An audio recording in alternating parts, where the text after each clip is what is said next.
Hi, bien, salut à tous, c'est Graven pour ce 6e épisode sur l'apprentissage du langage Python.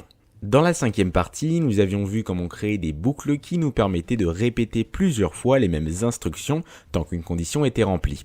Aujourd'hui, je vous propose d'attaquer une toute nouvelle notion qui va traiter des fonctions avec ce langage. Alors tout d'abord, on est en droit de se demander, mais qu'est-ce qu'une fonction ? Eh bien, il s'agit simplement d'un sous-programme qui va contenir une série d'instructions, d'étapes, de choses qui vont s'effectuer les unes après les autres. Si on prend le cas d'un jeu vidéo par exemple, on pourra retrouver à l'intérieur une fonction start pour démarrer le jeu, une fonction teleport players pour téléporter les joueurs sur une carte, ou bien encore une fonction check-win pour détecter la victoire de tel ou tel joueur, etc., etc. Vous l'aurez donc compris, les fonctions auront un rôle fondamental dans nos algorithmes car chacun tente de répondre à une partie d'un problème afin d'obtenir le résultat attendu. Bien, maintenant qu'on a vu la théorie, passons à la pratique. Avant toute chose, je vais supprimer le code de la dernière vidéo pour repartir sur de nouvelles bases. Une fois ceci fait, on va pouvoir attaquer le développement. La première étape va être de créer une fonction, mais on va devoir définir avant qu'est-ce qu'elle va faire. Je vous propose de commencer avec une fonction welcome qui va envoyer en console un message de bienvenue. Donc pour définir une fonction en Python, on va d'abord utiliser le mot-clé def, comme ceci. Ensuite, on va donner un nom à notre fonction. Donc par exemple, moi, une fonction de bienvenue, je vais l'appeler welcome. On essaye d'appeler nos fonctions en minuscules avec les conventions que je vous ai présentées, c'est-à-dire que si par exemple la fonction s'appelle welcome message, on ne va pas écrire welcome message comme ceci, ni avec un M majuscule à ce niveau-là, tout sera en minuscule, mais on va séparer nos différents éléments avec un underscore, comme ceci, donc le tiré du 8. Une fois que vous avez défini le nom de cette fonction, on va ouvrir ici des petites parenthèses. Je vous expliquerai par la suite qu'on peut passer des informations à l'intérieur de ces dernières. Et enfin, pour démarrer le bloc, on va mettre ici un 2 points. À partir de là, tout ce qu'on va mettre en dessous, ça va être des instructions qui vont appartenir à cette fonction welcome. Donc on pourrait typiquement mettre un message en console. Il suffit de mettre ici la fonction print et de mettre le message en question entre guillemets. Donc par exemple, je vais mettre ici « Bienvenue sur ma chaîne YouTube », comme ceci. Vous pouvez rajouter autant d'instructions que vous le souhaitez. Pour en rajouter une deuxième, on va tout simplement sauter une ligne. Et par exemple, ici, je vais faire un calcul. Et dans une troisième instruction, je vais afficher le résultat de ce calcul. Donc par exemple, ici, on va faire une variable result qui sera égale à 5 plus 6. Et en dessous, on va faire ici un print, le résultat du calcul. Et par exemple ici, on va mettre une virgule pour injecter la valeur du résultat.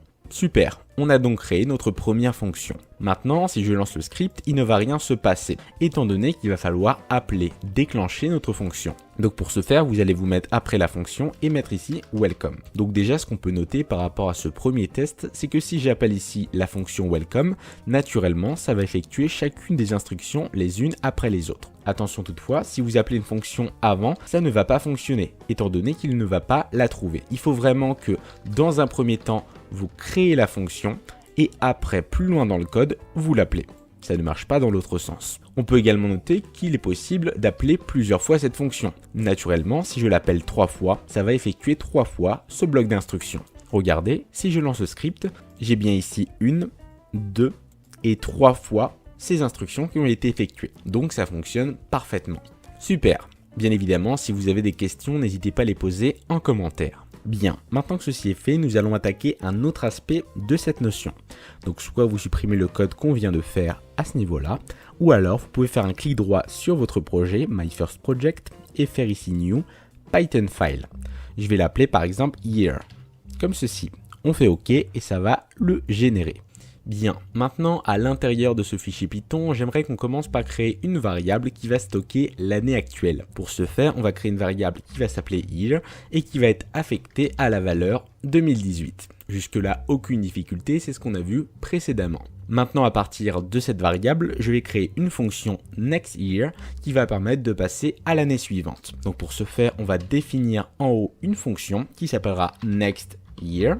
Je vais ouvrir les parenthèses pour passer des informations par la suite. Ensuite, on met nos 2 points on saute une ligne et là on va commencer par mettre un petit message en console pour dire simplement que c'est la fin de l'année actuelle. Et on va ici injecter year qui stocke l'année actuelle, donc dans notre cas 2018. Maintenant qu'on a dit que c'était la fin de l'année, il va falloir passer à l'année suivante. Pour cela, on va récupérer la valeur de year, rajouter 1, donc pour passer de 2018 à 2019, de 2030 à 2031, etc. Et on va devoir réaffecter cette valeur à la variable en question. Vous pouvez bien sûr simplifier cette opération en faisant le plus égale 1 qui revient au même. Et une fois qu'on est passé à l'année suivante, on peut très bien ici mettre un message en mettant début de l'année et ici on mettra la nouvelle valeur qu'on vient juste de calculer avant. Cependant, comme vous l'aurez remarqué, ces trois instructions ont tous les deux une erreur sur le mot-clé year. Si on met notre souris dessus, il nous dit qu'il ne trouve pas la référence. Pourquoi? Puisque cette variable est une variable globale. Elle appartient à notre script Python et non pas à la fonction en question. J'aurais très bien pu ici faire une variable year qui sera égale à 2018. Dans notre cas, ça aurait été une variable locale. Si je veux récupérer la variable globale en question, je vais devoir ici simplement faire le mot-clé global et mettre le nom year, tout simplement. Et voilà, le problème est résolu. Donc à partir de maintenant, lorsque je vais faire appel à ma fonction nextYear, ça va récupérer cette valeur, mettre fin de l'année, donc dans notre cas 2018. Ensuite, on passe à l'année suivante et on affiche cette valeur. Donc je vais faire ici un clic droit run year pour pas que ça exécute l'autre code. Et là, on peut voir que c'est fin de l'année 2018, début de l'année 2019. Ensuite, je vais l'effectuer une autre fois, je lance le script et regardez, fin de l'année 2018, début de l'année 2019, fin de l'année 2019, début de l'année 2020. Donc on peut voir que ça fonctionne parfaitement. Ce qu'il faut simplement retenir, c'est qu'une variable globale comme celle-ci peut être récupérée dans une fonction à condition de mettre ici le petit mot-clé global et de préciser le nom. Et là, vous pouvez l'utiliser sans problème, la modifier, etc., etc. Alors typiquement, ce qu'on pourrait noter en plus de tout ça, c'est qu'une fonction a également la possibilité de renvoyer des valeurs, renvoyer des résultats, c'est-à-dire qu'on pourrait très bien faire une fonction qui fait une série d'opérations, de calculs, à la fin, elle obtient un résultat, et ce résultat, au lieu de l'afficher bêtement en console, on peut très bien s'en servir partout dans notre code en appelant la fonction en question, puisque ça va la renvoyer. Donc pour vous montrer comment faire ça, je vous propose de changer de fichier pour bien scinder ces différentes notions. Donc vous allez cliquer sur le projet à nouveau, New Python file, et je vais l'appeler cette fois-ci calcul, comme ceci. Donc, je vous propose de faire une fonction addition qui va envoyer le résultat de 5 plus 5 pour commencer. Donc ici, on va faire un def addition, on ouvre les parenthèses, 2 points, et là, je vais faire une variable result qui va stocker le résultat de mon calcul qui sera donc 5 plus 5. Jusque là, aucune difficulté, je peux très bien ici faire un print result et ça fonctionnera parfaitement. Seulement, comme je vous l'ai dit, on peut renvoyer une valeur et pour cela, je vais utiliser le petit mot-clé return et mettre ici mon résultat. À partir de maintenant, lorsque j'appelle la fonction addition, elle fait les instructions, mais elle me renvoie également quelque chose, un résultat qui sera donc dans notre cas 10 puisque je l'ai mis explicitement. Donc on va tester ça, je vais faire ici un print en mettant le résultat du calcul et là je vais faire appel à ma fonction addition. Donc si je lance le script, on a bien ici le résultat du calcul est 10. Donc ce qui s'est passé, j'ai envoyé un message en console et à un moment donné, on a fait appel à la fonction addition. Donc c'est allé à l'intérieur, ça a fait le calcul 5 plus 5 qui a fait le résultat 10. Ce 10 a été stocké dans ma variable result et a été renvoyé. Donc là, addition renvoie la valeur 10, donc c'est comme si à ce niveau-là, j'avais 10 à la place qui a été injecté, tout simplement. On pourrait très bien prendre un deuxième exemple pour une multiplication. Je vais faire ici un def multiply et ici, faire result est égal à par exemple 5 fois 8 et renvoyer ce résultat. Donc là, si maintenant je fais appel à la fonction multiply et que je lance le script, on peut voir que j'ai bien 40 comme résultat. Donc là, bien évidemment, on fait ça en 2 étapes, mais on pourrait très bien aller droit au but et directement renvoyer le résultat de 5 fois 8. De même, pour notre addition, on pourrait renvoyer le résultat de 5 plus 5. Donc bien évidemment, on peut renvoyer autre chose que des nombres. Typiquement, le message que j'ai ici, le résultat du calcul est, pourrait être la source d'un renvoi de fonction, d'une fonction qui s'appellerait par exemple getMessage, que j'aurais créé juste au-dessus, def getMessage, et qui me renverrait ce message. Regardez, une fois de plus, si je lance ce script, j'ai bien ce résultat. Bien, maintenant que ceci est fait, j'aimerais créer une deuxième fonction qui s'appellerait par exemple addition 2 et qui me renverrait le résultat de 5 plus 4 cette fois-ci. Comment faire ça? Et bien naturellement, on serait tenté de copier-coller le code en question, de renommer addition 1 en addition 2, puisque sinon on aurait le même nom et ça ne fonctionnerait pas, et le résultat envoyé ce serait 5 plus 4 cette fois-ci. Donc là, je vais copier le code en question, et ici renvoyer addition 2. Donc si je lance le script, on peut voir que ça fonctionne parfaitement. Maintenant, j'aimerais une troisième fonction, addition 3, qui me renvoie cette fois-ci 5 plus 9. Donc pareil, on va ici copier le code en question et mettre ici addition 3 et renvoyer 5 plus 9. Et pareil, on va ici faire le résultat du calcul et addition 3. Si je lance le script, on a bien ici le résultat du calcul est 14 pour ce dernier calcul. Donc on peut voir que ça fonctionne parfaitement. Mais là vous allez me dire, ok Graven c'est bien beau tout ça, mais est-ce que si on a 50 calculs à faire dans notre programme, on devra réellement copier-coller 50 fois cette fonction addition et faire addition 1, 10, 20, 30, 50, etc. Eh bien non, bien sûr que non, ça va être redondant, c'est-à-dire que ce sera la même chose. Et quand en programmation on a quelque chose qui se répète, on a forcément un moyen de le synthétiser. Regardez bien ces trois fonctions. À chaque fois on fait 5 plus une valeur, 5 plus une valeur, 5 plus une valeur. Donc typiquement, on pourrait faire une énième fonction qui s'appellerait addition et qui prendrait cette valeur qui va changer en parenthèse et c'est ce qu'on appelle un paramètre. Donc c'est une donnée qui va être passée et qu'on va pouvoir récupérer dans nos instructions. Donc je vais l'appeler par exemple n pour number, 2 points. Ici on va faire le renvoi de notre 5 plus qui ne va pas changer et on va injecter la valeur variable, la valeur qui doit changer. Et donc à partir de maintenant, au lieu d'appeler addition 1, 2 et 3, je vais appeler simplement addition, juste là, et je vais lui mettre dans les parenthèses la valeur qui doit changer. Donc dans la première addition c'était 5, ensuite la deuxième 4 et la troisième 9. Donc je passe des arguments, des données dans ma fonction addition que je récupère juste ici et que je réinjecte à ce niveau-là. Donc j'ai supprimé ceci et vous allez voir le résultat.